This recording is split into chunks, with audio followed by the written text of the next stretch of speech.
Matt Raney, everybody.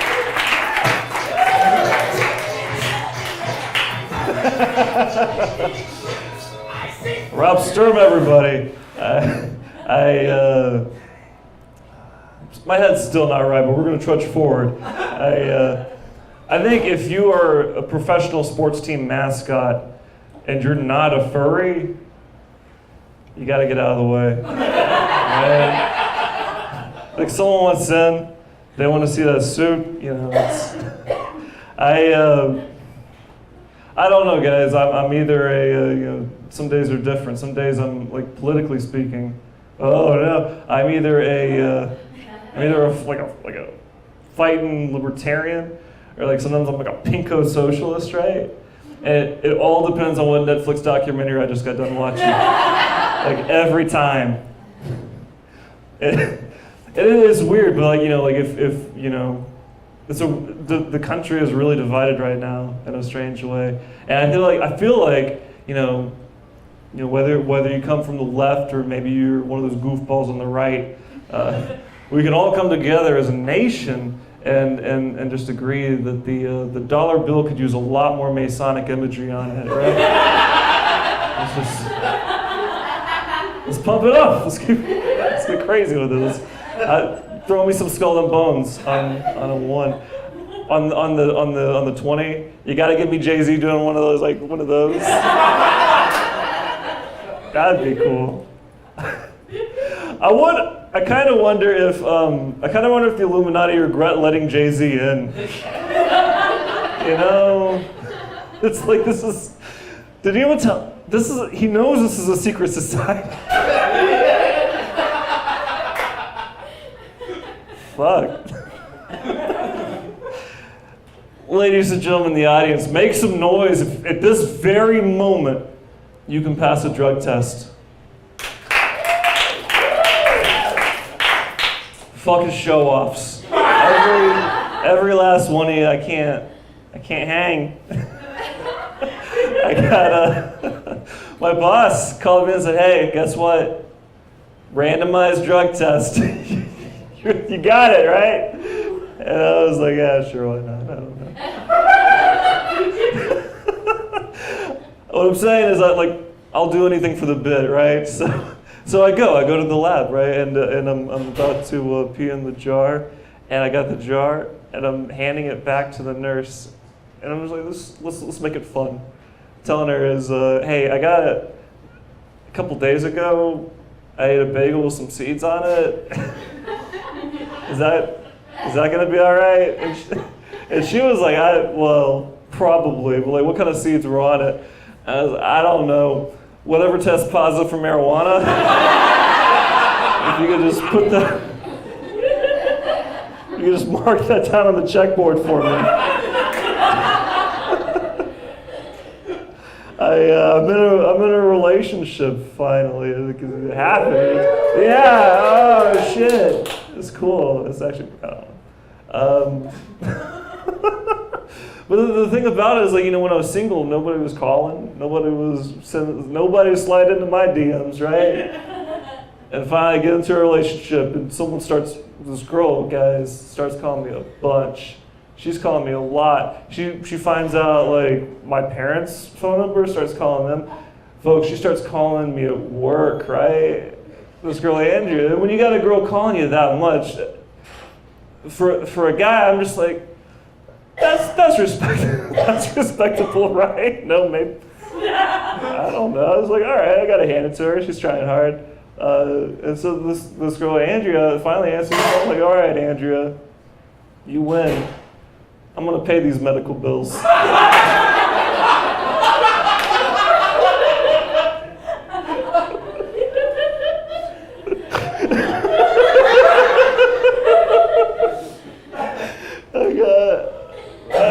So here's the deal. It's like when I was calling, I was doing the Dave Ramsey thing, where so I was paying off some serious debts, right? And so what I'd do is for my student loans I would pay just whatever I could, for $400 a month. And then, guys, one time I bumped it up, something serious. I went crazy with it, y'all. I started paying $418 a month. which is pretty crazy. And the girl was like, all right, well, that's $418, and there's going to be, there's going to be like a $2 surcharge, right? And I was like, I didn't know that. Hey, what's my total going to be this month? And Andrew's like, you know what the total's going to be this month? I'm like, no, just play it again, Sam. That's what I should have told her. Say for like what, like how much am I paying this month? And he's like, your month's balance is $420.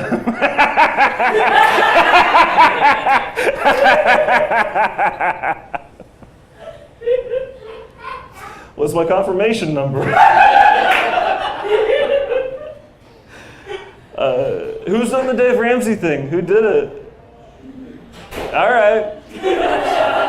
Okay, here's the deal. My friend got me to it's a book. It's a book this thick, right? It's a thick-ass book on how to get out of debt. And I was reading it, and I'm going to give you guys the cliff notes. Here we go. Chapter 1, are you in debt? And I was like, yeah. Cool. Like, step 2, would you like to get out of debt? I was like, yeah, all right. What do I got to do? Step 3, the most important step of all. Everyone always forgets step 3. Don't ever forget step 3. Step 3, all these people that you owe all this money to, pay them back. Book closes. That's it. I am, you guys in you remember middle school when you had like promise rings? You guys remember promise rings? Well, hey, guess what? They're back. And adults like me are getting talked into wearing them. And that's all right. It glows in the dark. I don't think the camera's going to capture that, but this is one of the top qualities of the ring is it does glow in the dark, which is kind of rad, like at night, right? Because it kind of turns into like a Pink Floyd laser light show, and I'm jerking off, right? Trying real hard not to wake her up. She's had a long day. It's unlike a Pink Floyd laser light show because it's real quiet. I was kind of mystified by it. Honestly, when she suggested like we should get these, and I was like, well, what's it all mean? Like, why do you have, like, what am I promising? Is what I asked, and she was tired of this shit. She's like, you're promising not to sling dick everywhere, okay? All right, that's fine with me. I feel like a promise ring on me is like locking the door on a 92 Plymouth Sundance. Nobody's trying to break in, right? Nobody. I got every now and then we get freaky, we get crazy with it, and she was like, what do you want your safe word to be tonight? And me, I'm a fucking comic, I can't ever not be an asshole, so my safe word was, am I being detained or am I free to go? Which is really cute until you're trying to scream. It doesn't work, right? It really. So the next night she was like, okay, well that didn't work. So what do you want your safe word to be tonight? And I was like, how about a blood-curdling scream is your cue to stop. To knock it out. Just stop. I got into an accident with a vegan food truck recently. The joke's on them, I T-boned them.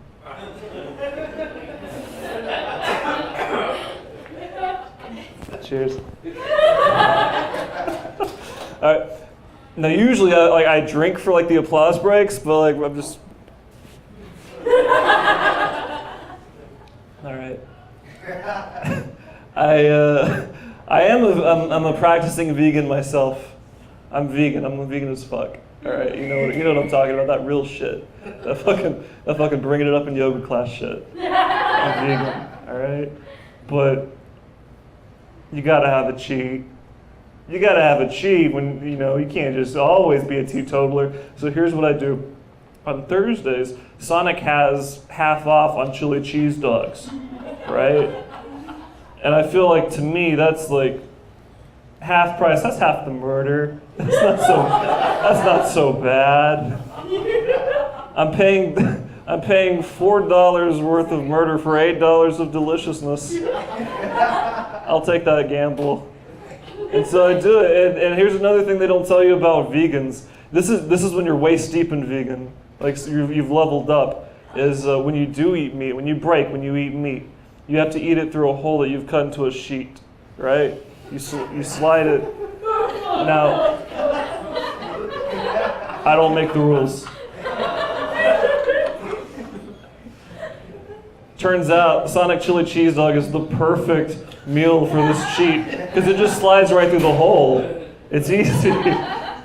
And so I'm in my apartment. I'm in my favorite chair. I got the sheet draped over me. I got my 8 chili cheese dogs, and I'm sliding them in. I am sliding them in, and I hear my girlfriend come in. Just I hear this step and stop, and I can hear her staring at me. I don't know how she pulled that off, but I can hear it. It's just like, level with me, Raney. Right, you gotta level with me. Is this like a creepy sex thing, or is this like a creepy racist thing? Like,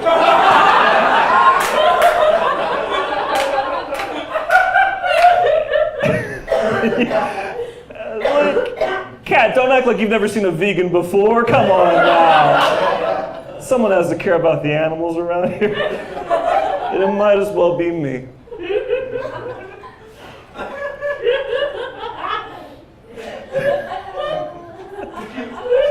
She's the one that got me into veganism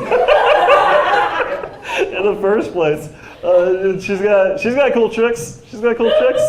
There's this thing in the Northwest where when you're a vegan, they want you to call eggs chicken periods to make them less appetizing to your palate. Which, all right, we're at the breakfast spot, and she's ordering hash browns and coffee. Because that's it, right? And it comes to me like, what would you like to have for breakfast? Like, man, I gotta have that Denver scramble. And she's like, oh, you mean the chicken period scramble? Like it's gonna stop me? Like, yes. We've been dating for a cool year now, and she of all people know the period never stopped me from eating nothing. Right? Yeah.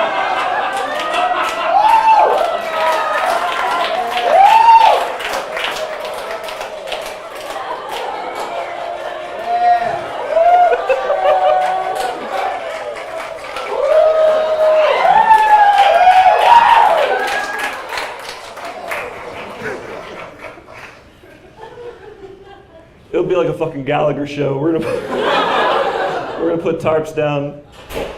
The front row's gonna have rain jackets because they know this. They know what's up. I don't know. You have questions about yourself that you don't necessarily know if they need answering, right? Or is it okay? Here's mine. I will share them. All right.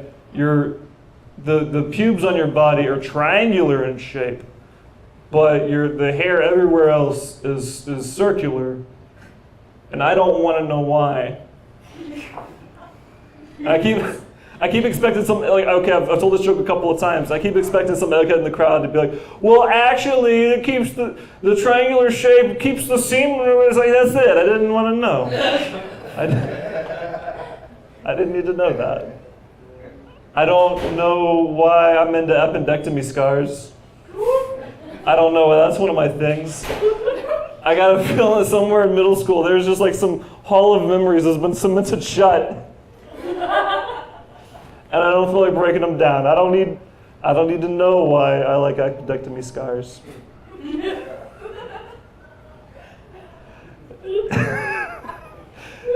I don't know about myself. I don't know.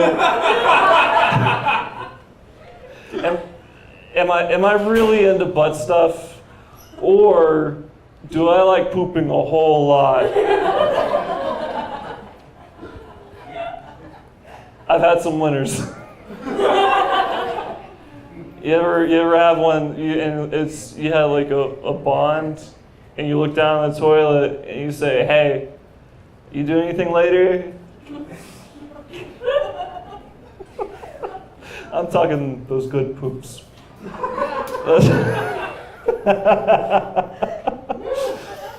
I'm gonna level with you guys for a minute. I don't have a 20-minute set. Is that okay? Is that all right? I wrote down about 10 minutes of my winners. 10 minutes of just, I think I got a handle on these ones. And I'd say I'd give it about an 80. But these are the jokes that I didn't know if they're gonna work or not. And I'm very excited to tell these shitty jokes to you. I'm at a 7-Eleven, and I'm a big coffee drinker. Everyone who knows me knows that. I love coffee, and 7-Eleven is fucking doing us right if you drink coffee, because you go in there and they got the coffee from Costa Rica, and they've got the coffee from Brazil. They've got the dark roast, the light roast. But when it comes to coffee, nothing is as delicious as the illusion of choice. Right?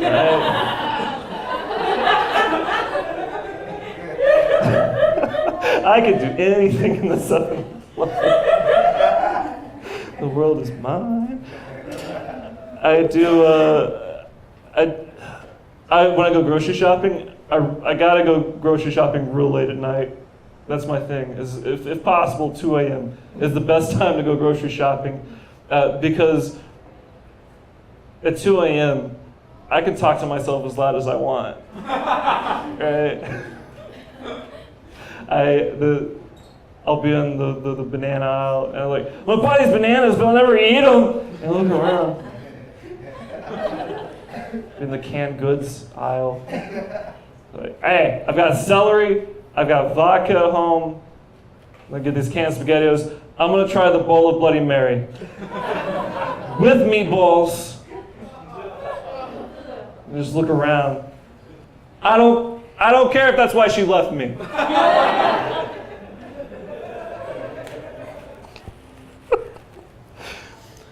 People really love bombs, don't they? They're like crazy. They're wild about them. Because I remember just reading in science books. It's like this bomb that we can drop now is like millions of dynamite sticks at once. Isn't that crazy? You remember reading about that? And it's the wrong kind of bomb, people. Where's our pizza bombs at? Where's our pizza bombs at? Yeah.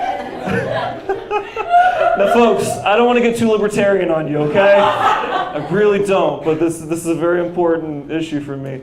It's a pizza bomb. It's a pizza inside of a bomb. It splits the pizza. Chain reaction, pizza's everywhere. All right?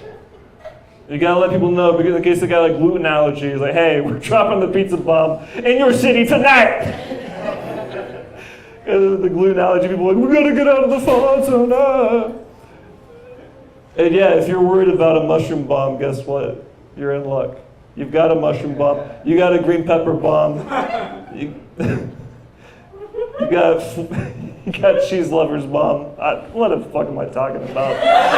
What the fuck is this? All I know is there's gonna be a city just buried in a mountain of pizzas. And like, how are we gonna get all these people out? We're gonna fucking eat these people out. That's what you know what That was for the people in the back. What's going on? People in the back.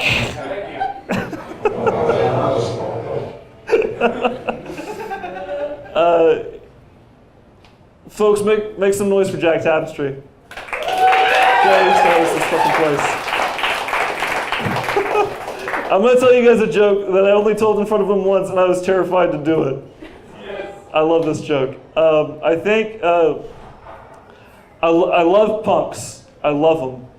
They're rough. They're gruff. But to me, when I see a punk, it's no different to me than a Civil War reenactor. It's like, the war's over, my friend.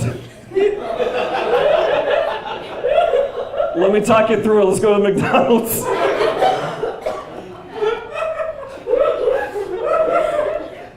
Capitalism won. I'm afraid it did.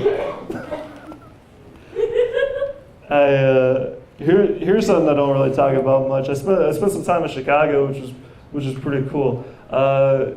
And I had to work at 4, and I'd get on the bus and go. And so here's the deal: we got I guess in Chicago it's easier to get mushrooms, so we got a whole bag of mushrooms. And I was microdosing. Have you guys heard of microdosing? Yes.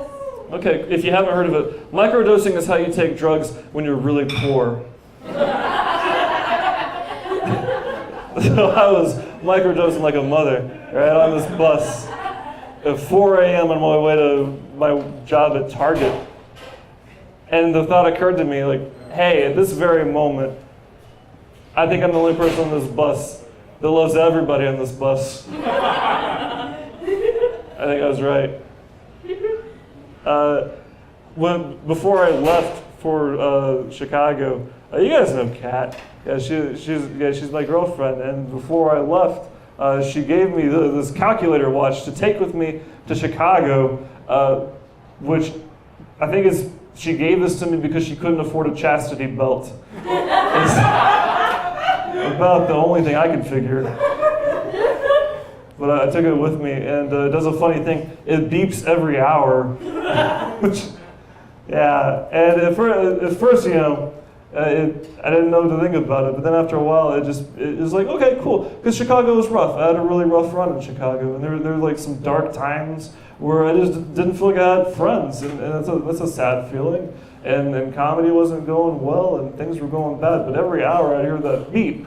And like, oh yeah, like cat watch, right? Every hour, like beep beep, oh yeah, cat. And it just, in all the roughness, I felt, you know, every hour, I felt pretty good. Like, at least there's someone who likes me, right? Also with the beeping, I couldn't turn it off. I tried real hard. I downloaded PDFs. Just didn't work out.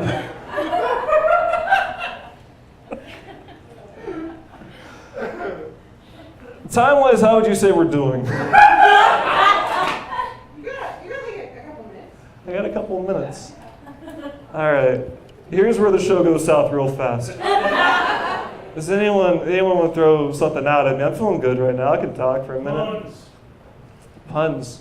Fuck you. All right. Folks, I had sex with a ghost. All right? This is real. It's real shit. I had sex with a ghost. My buddy Tom out of Austin, he gives me a phone call. He's like, hey, man, if I had sex with a ghost, would that make me a necrophiliac? And with that question, I got some good news, I got some bad news. The bad news is a ghost is a dead person, so technically yes. But the good news is that sex is going to be real spirited.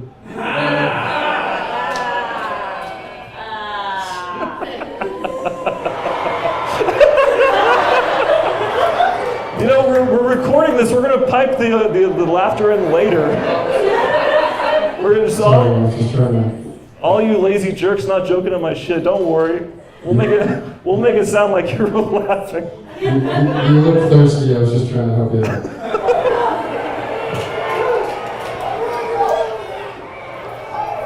I got bad psoriasis, guys. That's why I'm covered up at all times. And instead of going to a doctor, fuck it, let's ask Google. Hey, Google, how do I get rid of my psoriasis? And Google was like, if you want the holistic approach, have you ever tried rubbing a banana peel all over your naked body? Well, Google, I had not considered that. But, you know me, I'll do anything to give psoriasis a slip. Because I tell you, psoriasis sure ain't very appealing.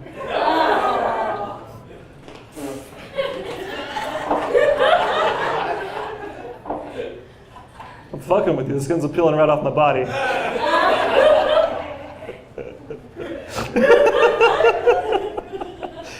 Well, I'm gonna get on out of here, and you guys have been fucking rad. Fucking rad.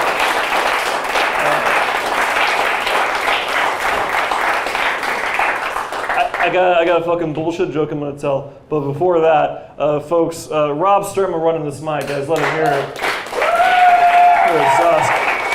Sarah Yoko running this shit.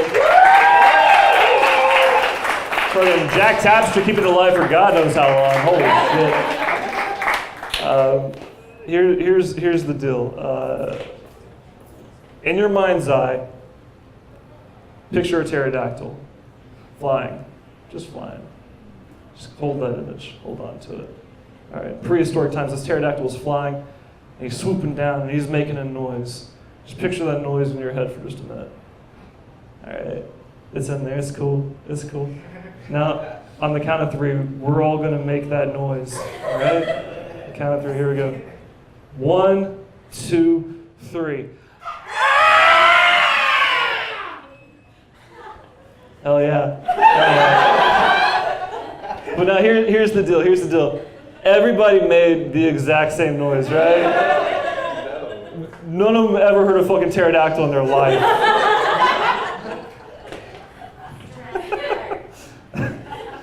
You're right. Some people were kind of going their own way. It's like, don't put your flair on it. Just do the pterodactyl noise. Rolling their R's like they're in a mariachi pterodactyl band. Play it straight. We're gonna do that bit again. In your mind's eye, picture that pterodactyl swooping to the sky, being all brave and shit. It's hard being a dinosaur in ancient times. That pterodactyl, he's crying out, right? He's making that pterodactyl cry. You hear it in your mind's eye. Roll with me. Now on the count of 3, we're gonna make that pterodactyl sound. Are you guys ready? You better be, because fucking life comes at you fast. Count of 3. 1, 2, 3.